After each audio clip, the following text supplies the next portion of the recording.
এগুলো সব লুজ পাথর তো, উপর থেকে এমন পাথর পড়েছে রেলিং ভেঙে নিচে চলে গেছে। অসাধারণ হাতের কাজ দেখো, ইনার কৈলাস একদম পরিষ্কার দেখা যাচ্ছে। Good morning from Kalpa. আজ কল্পাতে আমাদের তৃতীয় দিন আর দ্বিতীয় সকাল। হ্যালো, কেমন আছো সবাই? মনীষার নতুন ব্লগে স্বাগত জানাই। কালকে আমরা ভেবেছিলাম সাইট সিইং করে নেব, কিন্তু কালকে কল্পার সাইট সিইংটা আমরা করতে পারিনি, কারণ কালকে একটু মেঘ করেছিল, ওয়েদারটা এখানে ভালো ছিল না। তো এখন আমরা সাইট সিইং করতে যাব। তো চলো আজকের দিনটা শুরু করি। আজকে একদম রোদ ঝলমল একটা দিন, রোদে একদম ঝকঝক করছে, সামনে পাহাড়, কিন্তু প্রচন্ড ঠান্ডা। এখন 1 ডিগ্রি টেম্পারেচার। আমি তো শুধু ব্লগটা শুরু করার জন্য ব্যালকনিতে বেরিয়েছি, নাহলে ঠান্ডায় বেরোনো যাচ্ছে না, প্রচন্ড ঠান্ডা। কিন্তু এই ঠান্ডাটা ফিল করতে থেকে আসা বলো, তাই কাঁপিয়া কাঁপিয়া শুরু করিলাম দিন। চলো ভেতরে যাওয়া যাক।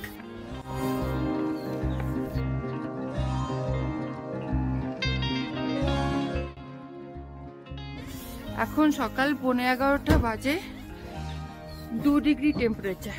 সকালে 1 ছিল, এখন 2। নাক পাক পুরো লাল হয়ে গেছে, চোখ নাক দিয়ে জল বেরোচ্ছে। তো এখন আমরা যাচ্ছি সাইট সিইং করতে। রোগী ভিলেজ, চিনি ভিলেজ, নারায়ণ নাগিনী টেম্পল, বুদ্ধিস্ট গুম্ফা, সুইসাইড পয়েন্ট, এইসব জায়গাগুলো ঘুরে তারপর আবার হোটেলে ব্যাক করব। এখানে এসে আবার লাঞ্চ করব। লাঞ্চ করে আবার কালকে যেরকম বিকালে এখানে ঘুরে বেরিয়েছিলাম, আজকেও ওরকম ঘুরে বেড়াবার ইচ্ছা আছে।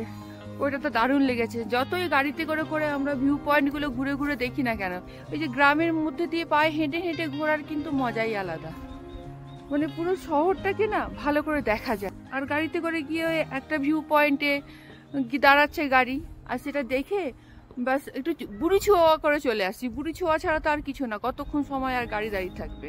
আর পায়ে হেঁটে যখন এখানে গ্রামের মধ্যেখানে রাস্তাগুলো দিয়ে আমরা পেরোচ্ছি, তখন জিনিসগুলোকে বেশি ভালো করে দেখা যাচ্ছে। এখানকার লোকেদের থাকা, ওঠা, বসা সব কিছু খুব ভালো লাগছে। কোথাও ঘুরতে গেলে যে একদম গুনে গুনে প্রত্যেকটা ভিউ পয়েন্ট একদম ভিজিট করতেই হবে, ওটা আমার ভালো লাগে না। বরঞ্চ এক জায়গায় থেকে সেই জায়গাটাকে বেশি করে ফিল করতে আমার বেশি ভালো লাগে। এখানে আমরা 3 দিন ধরে রয়েছি। 3 দিন ধরে কৈলাস পর্বতটাকে সারাক্ষণ সকালবেলা ঘুম থেকে উঠতে, দুপুরবেলায়, বিকেলবেলায়, রাত্রেবেলায় তার বিভিন্ন রূপ এক এক সময় এক এক রকম দেখছি। তারপরে এখানকার ওয়েদার তো সব দিন তো একরকম থাকে না, কোন দিন রোদ, কোন দিন মেঘ। তো সব দিন যে একরকম জিনিস দেখতে পাবো তারও কোনো মানে নেই। তো এই জিনিসটাই আমার ভালো লাগছে। এই কৈলাস পর্বতের সামনে বসে চা খাওয়া, এই অভিজ্ঞতাগুলো না ঠিক এক্সপ্লেন করা যায় না। তো দূরে তো আমরা রোজ রোজ আসতে পারবো না, যখন এসছি প্রত্যেকটা মিনিট, প্রত্যেকটা সেকেন্ড আমরা একদম চেটে ফুটে উপভোগ করব। প্রথমে এখন আমরা কোথায় যাব? প্রথমে যাব রোগী ভিলেজ। রোগী ভিলেজ এখান থেকে কত দূর? 2.5 কিলোমিটার হবে।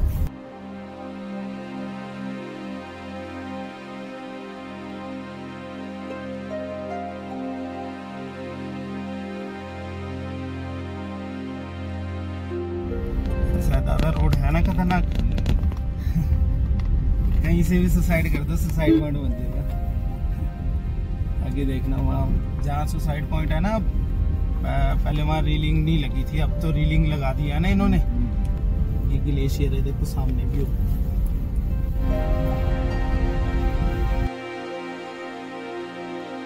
আজকে আমরা যে কটা ভিউ পয়েন্টে যাব, সেই সমস্ত পয়েন্টগুলো খুব কাছাকাছির মধ্যে রয়েছে বলে আমাদের পৌঁছাতে বেশি সময় লাগবে না। কিন্তু পাহাড়ি রাস্তা তো আঁকা বাঁকা, প্রচুর চড়াই উতরাই থাকে। আর তারপরে এখানে রাস্তাগুলো না খুব সরু, সামনে থেকে একটা গাড়ি এলে তাকে পাশ কাটিয়ে পেরিয়ে যাওয়াটা কিন্তু খুবই চাপের। এই দেখো, বলতে বলতেই সামনে গাড়ি চলে এলো। সত্যি কথা বলতে এই সময়টা না ভয় চোটে একেবারে শরীর ঠান্ডা হয়ে যায়।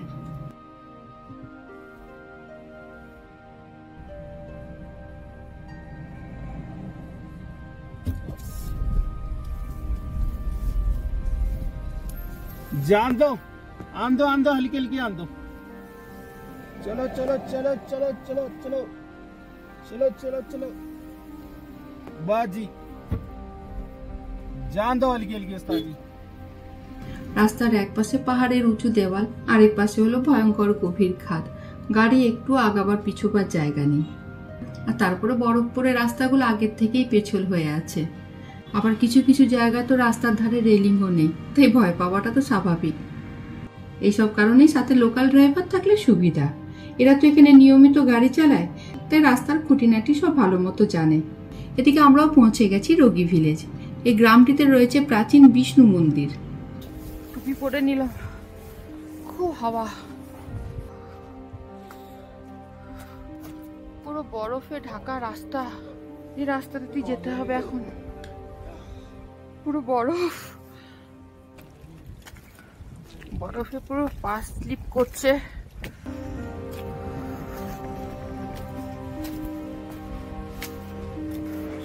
সাবধানে, স্লিপ করছে।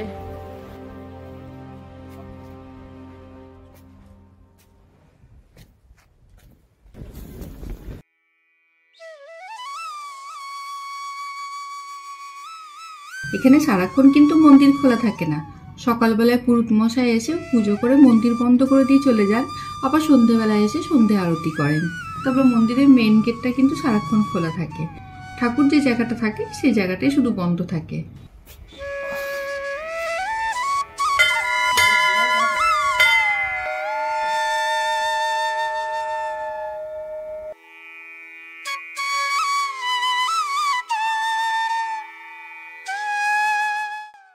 এখানকার লোকেরা কিন্তু হিন্দু ধর্ম এবং বৌদ্ধ ধর্মে সমান বিশ্বাসী, তাই এখানের মন্দিরগুলো দেখো অনেকটা বুদ্ধিস্ট মনেস্ট্রির আদলে তৈরি। তবে কিন্নর কৈলাস পর্বতের কোলে অবস্থিত রোগী গ্রামের এই মন্দিরটি কিন্তু অপূর্ব সুন্দর। যেমন অদ্ভুত স্থাপত্য, সেরকম পারিপার্শ্বিক সৌন্দর্য সব মিলেমিশে এখানে কিন্তু এক অন্যরকমের আধ্যাত্মিক পরিবেশ। তাই মন্দিরে ঠাকুর দর্শন করতে না পারলেও এই মন্দির দেখেই কিন্তু আমি একেবারে মুগ্ধ হয়ে গেছি। আহা, কি অপূর্ব হাতের কাজ!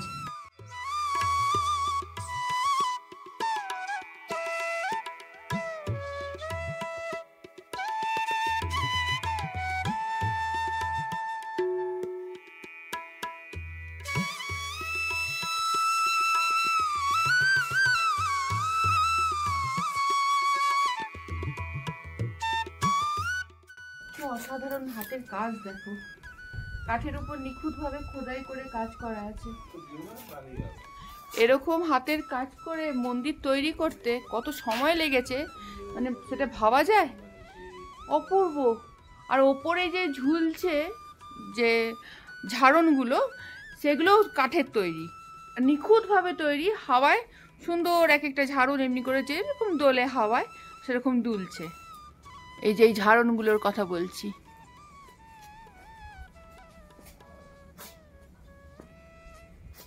নিখুঁতভাবে তৈরি করেছে ঝাড়নগুলো।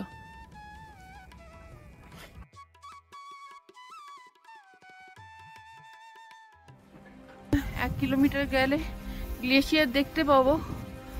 এই টুপি পরলে এরকমই হয়, মুখ চোখ ঢেকে যায়, কি আর করব, যেখানে যেরকম।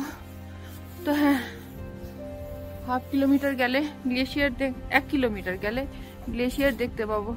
গেছে দেবজিৎ আমার ড্রাইভারকে বলতে, যদি ও রাজি হয়। আসলে রাস্তাগুলো এখানে এত অড না, রিস্ক নিয়ে ড্রাইভাররা না যেতে চায় না। দেখা যাক রাজি হয় কিনা, বলে তো একবার দেখি। হেঁটে হেঁটে যাওয়া ক্ষমতা নেই, পুরো শ্বাসকষ্ট হচ্ছে।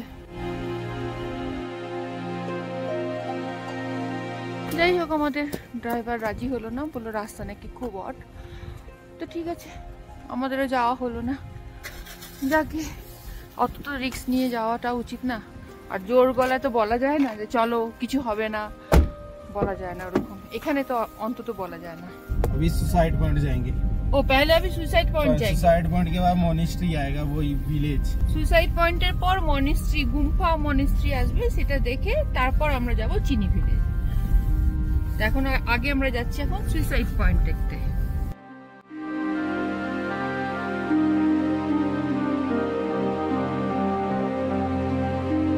এসে গেছি আমরা সুইসাइड पॉइंट है। यहाँ से कोई गिर गया था, इसीलिए जगह का नाम सुसाइड पॉइंट हुआ ना। এত সুন্দর এই জায়গাটা, ফটো তুলতে তুলতে কেউ পড়ে গেছিল। ভিডিওতে রিলসে জায়গাটা বহুবার দেখা সত্ত্বেও কিন্তু এখন এই সুইসাইড পয়েন্টে দাঁড়িয়ে মনের মধ্যে যে একটা চাপা ভয় বা অস্বস্তি হচ্ছে না, সে কথা একেবারেই অস্বীকার করছি না। তবে প্রকৃতির এই রুদ্র রূপের সাথে জীবনে কিন্তু একটা অদ্ভুত কেমিস্ট্রি দেখছি। দেখো, এখানে এত বিপদের মাঝেও কিন্তু পাহাড় ঠিক নিজের জায়গাতেই দাঁড়িয়ে আছে, আর তার চারপাশের গাছপালারাও সুন্দর বেড়ে উঠছে। জীবন কিন্তু তার নিজের নিয়মে ঠিক চলছে। এখানে প্রকৃতি যেন আমাদের শিখিয়ে দিচ্ছে, জীবনে যতই কঠিন পরিস্থিতি আসুক না কেন, মনে আশা রেখে এগিয়ে চলার নামই কিন্তু জীবন। Suicide point.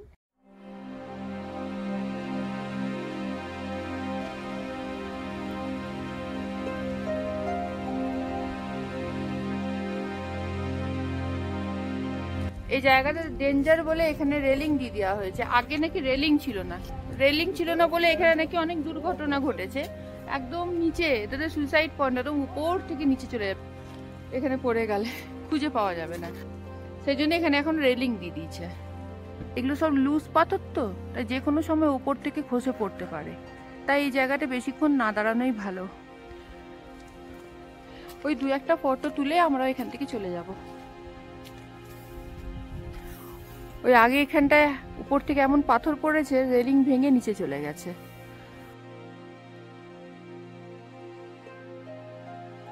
এই নিচের কোনো শেষ নেই, যে কত নিচে উপর থেকে দেখে বোঝা যাচ্ছে না, মানে শেষ দেখা যাচ্ছে না। এখন আমরা যাচ্ছি চিনি ভিলেজ।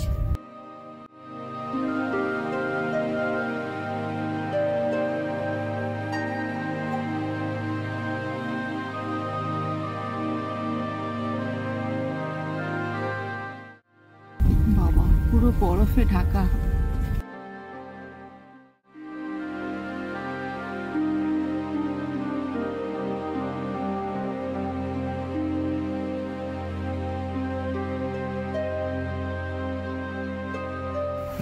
यहाँ से जाना है। পৌঁছে গেছি চিনি ভিলেজ। মানে উतर যায়? हाँ हाँ, जाना नहीं घूमने? हाँ जाना है ना। फिर नहीं नहीं,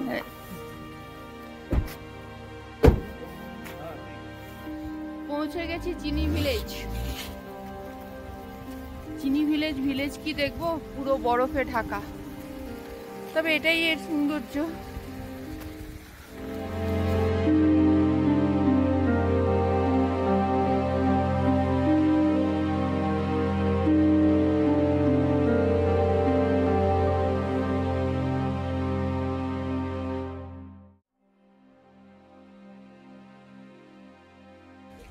প্রথমে এই মনিস্ট্রিটা যাব দেখতে, দেখে তারপরে আবার অন্য জায়গায় যাব।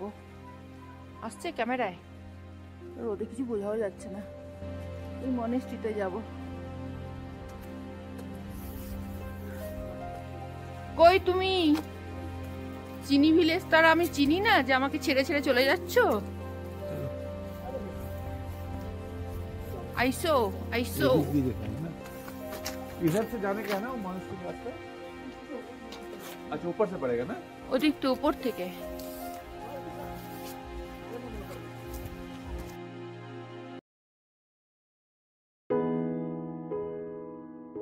মনে করা হয় বুদ্ধিস্ট মনেস্ট্রির প্রেয়ার ভিলগুলো ঘোরালে নাকি পুণ্য লাভ হয়।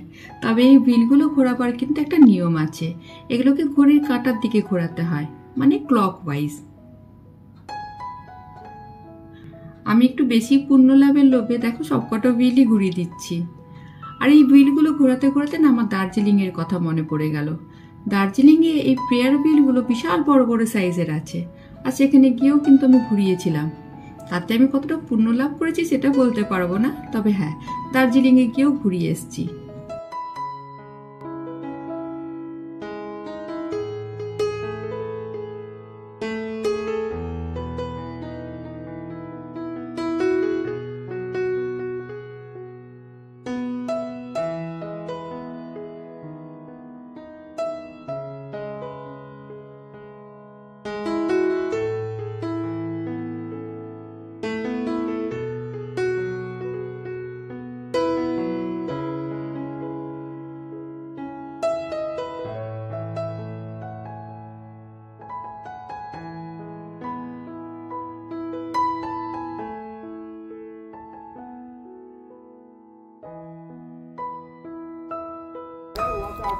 মনেস্ট্রি থেকে প্রসাদটা দিয়েছে, চকলেট আর বাদাম।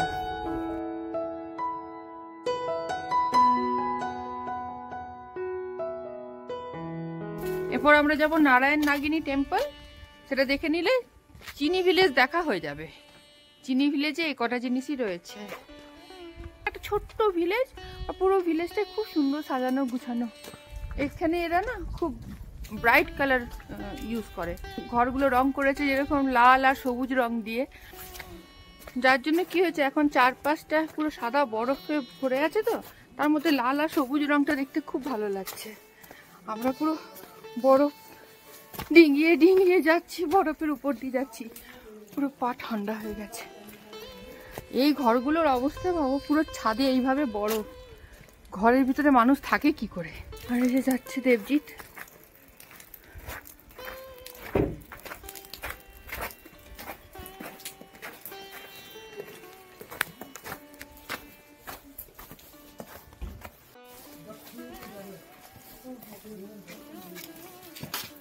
ভেতরে টুপি পরে ঢুকতে হবে, তো জ্যাকেটের টুপিটা তো আছেই, তুমি জ্যাকেটের টুপিটা পরে নাও, আমি এটা পরে নেবো। ভেতরে আছে টুপি? ও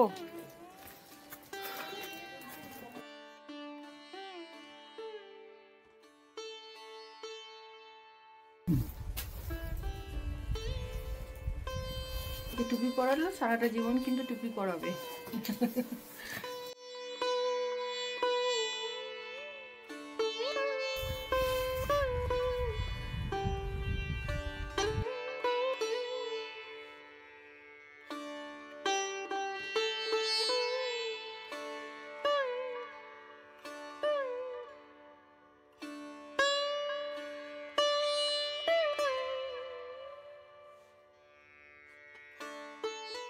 চিনি ভিলেজ দেখে সব সাইট সিন গুলো করে এবার আমরা হোটেলে ফিরছি।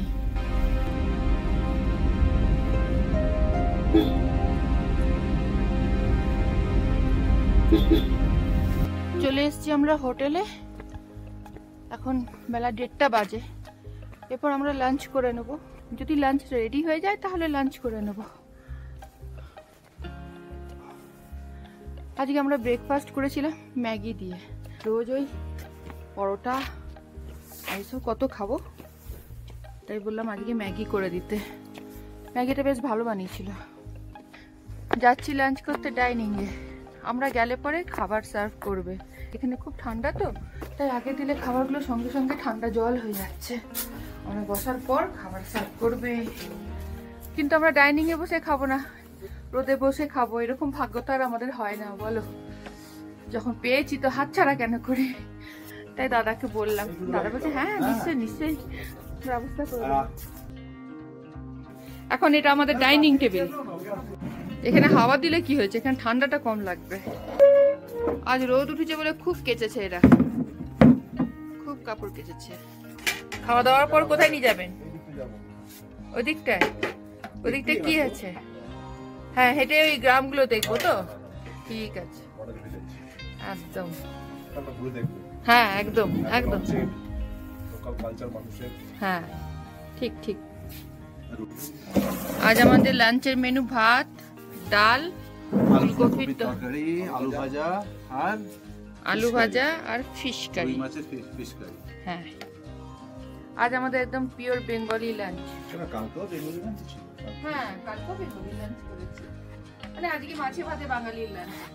রোদে এনজয় হচ্ছে তো লাঞ্চ, একদম একদম। গরম লাগছে বলে জ্যাকেটটা খুলে দিলাম। একদম নেচার বিউটিতে লাঞ্চ, এটা স্পেশাল পাওনা।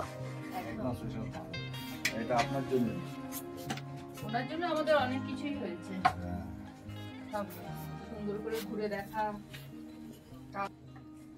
ভালো হয়েছে? খুব ভালো বানিয়েছে।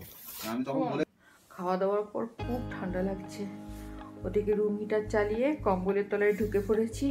চোখ নাক দিয়ে পুরো জল পড়ছে ঠান্ডায়। কম্বল ছেড়ে আমার এখন কোথাও বেরোতেও ইচ্ছা করছে না, তো বেরোতে তো হবেই, নাহলে দেবজিৎ বলছে চলো চলো, আর এই দিনগুলো পাবো না। সত্যি তো কথাটা ঠিকই বলছে, কিন্তু ওই যে একবার আরামে বসে গেছি আর এখন নড়তে ইচ্ছা করছে না। শীতকালে এটাই একটা প্রবলেম, একবার এক জায়গায় জুবু থুবু হয়ে বসে যাও ব্যাস তারপর দেখো তোমাকে নড়ায় কার সাথী। কল্পা ছেড়ে কালকে আমরা যেখানে যাব সেখানে নাকি টেম্পারেচার -11 হয়ে যাবে। ওখানে কি ঠান্ডায় তো আমার পুরো অবস্থা খারাপ হয়ে যাবে রে বাবা। ভাবলে তো আমার ভিতরটা একদম কেঁপে উঠছে। ও বাবারে কি ঠান্ডা, কন্টিনিউ রুম হিটার চলছে, জানলা দরজা সব বন্ধ করে রেখেছি। জামা তো পরেছি, জামার ভিতরে ইনার পরেছি, তার উপরে জ্যাকেট, কম্বল, এদিকে রুম হিটার। কি অবস্থা।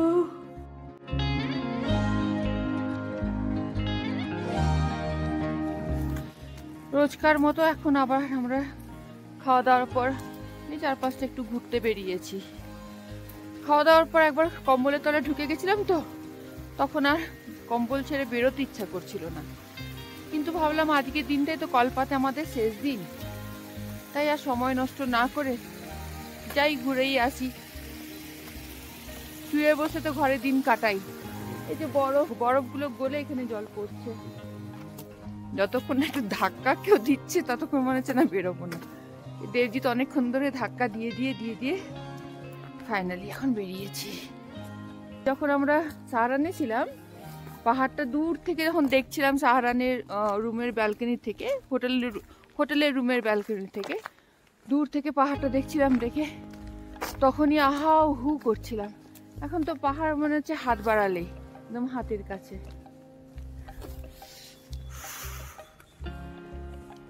কি আছে এই জল স্রোত গুলো আসছে না, ওটাকে গাড়ি ফাড়ি ধুতে মানা, ধুলে পরে ফাইন করবে পঞ্চায়েত। এখানে একটা জিনিস দেখলাম, যেটা আমরা উত্তরাখণ্ডে গেছিলাম যখন, রাস্তার ধারে ধারে মোমো, তার ম্যাগি, তারপর চা। আসলে আমরা উত্তরাখণ্ডে যখন গেছিলাম সেই সময়টা পিক সিজন। হ্যাঁ, এখন তো ঠান্ডা, চারদিকে বরফে কোথায় লোক দাঁড়াবে, অর্ধেক দোকান তো খুলতেই পারছে না। হ্যাঁ, তাছাড়া এখানে দোকানপাটও অনেক কম থাকলেও এইসব জায়গাতে, এখন একটা অফবিট জায়গাতে, কল্প একটা গ্রাম, হ্যাঁ, এখানে খালি তুমি এসে থাকো যাও। আর তুমি যদি রিকংপিওতে যাও তো কত দোকান ওখানে, ওখানে তো জায়গায় জায়গাতে ওইরকম জায়গায় যেতে হবে না। ওই দেখো কিন্নর কৈলাস একদম পরিষ্কার দেখা যাচ্ছে পুরো। আজকে ওয়েদার পরিষ্কার, তো ওই জন্য পরিষ্কার দেখা যাচ্ছে। দাও তো ক্যামেরাটা দাও, আমি দেখাই। বিকেল 4টেতে আকাশে চাঁদ উঠে গেছে, চাঁদ মামা, আর সামনে কিন্নর কৈলাস দেখায় এইখানে। এবার জুম করি, রোদ পড়েছে তো পরিষ্কার দেখা যাচ্ছে। চলো আমরা একসাথে মহাদেবের দর্শন করি। এর আগে সারাহানে তোমাদের শ্রীকান্ত মহাদেব পিক দেখিয়েছিলাম, সেটি ছিল মহাদেবের একটি বাসস্থান, আর এটিকে মহাদেবের শীতকালীন বাসস্থান বলে মনে করা হয়। আর এই শিবলিঙ্গটির হাইট হলো 79 ফিট।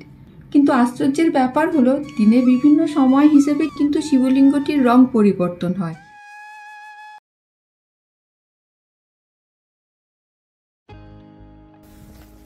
এখন বরফগুলো গলছে তো, সেজন্য রাস্তায় খুব জল, তাই আমরা আগে আর গেলাম না। ওদিকটা না খুব জল, আর রাস্তাগুলো তো সরু, গাড়ি এলে পরে পুরো জল ছিটিয়ে ভিজিয়ে দিয়ে চলে যাচ্ছে, দূরে সরে দাঁড়াবার জায়গা নেই।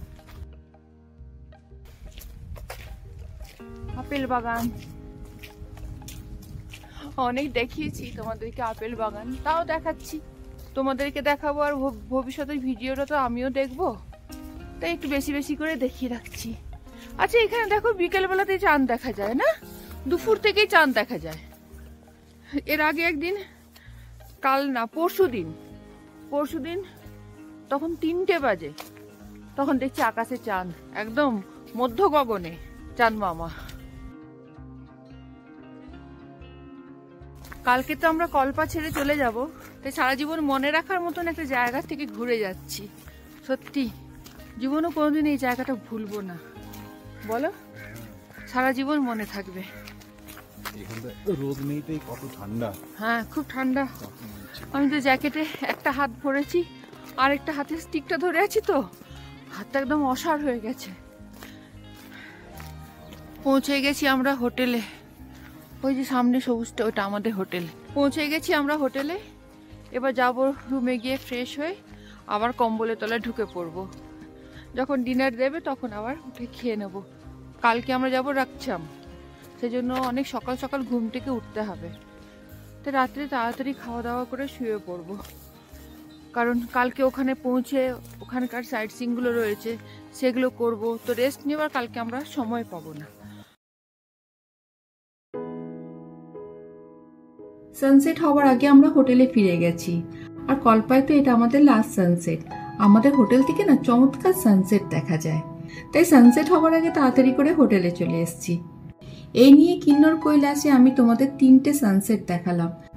আর তার মধ্যে তোমাদের কোন সানসেটটা বেশি ভালো লাগলো কমেন্ট করে জানিও, দেখি আমার সাথে তোমাদের পছন্দটা মেলে কিনা। আর তার সাথে আজকের ব্লগটা আমি এখানেই শেষ করলাম। ব্লগটা যদি তোমাদের ভালো লাগে তাহলে লাইক, শেয়ার, সাবস্ক্রাইব করো। আর যদি তোমরা আমাকে ফেসবুক পেজে দেখে থাকো তাহলে আমার পেজটা ফলো করে আমার পাশে থেকো। হিমাচল প্রদেশের নতুন ব্লগ নিয়ে আবার খুব তাড়াতাড়ি তোমাদের সাথে দেখা হবে। ততক্ষণ তোমরা সবাই খুব ভালো থেকো, আনন্দে থেকো। আর হ্যাঁ, কালকে কিন্তু আমরা কল্পা ছেড়ে চলে যাব রাকছাম। আর রাকছাম যাওয়ার সময় সাইট সিইংগুলো করতে করতে যাব, তাই কালকের ব্লগটা কিন্তু খুব ইন্টারেস্টিং হবে, একদম মিস করো না। আজ তাহলে আসি, টাটা।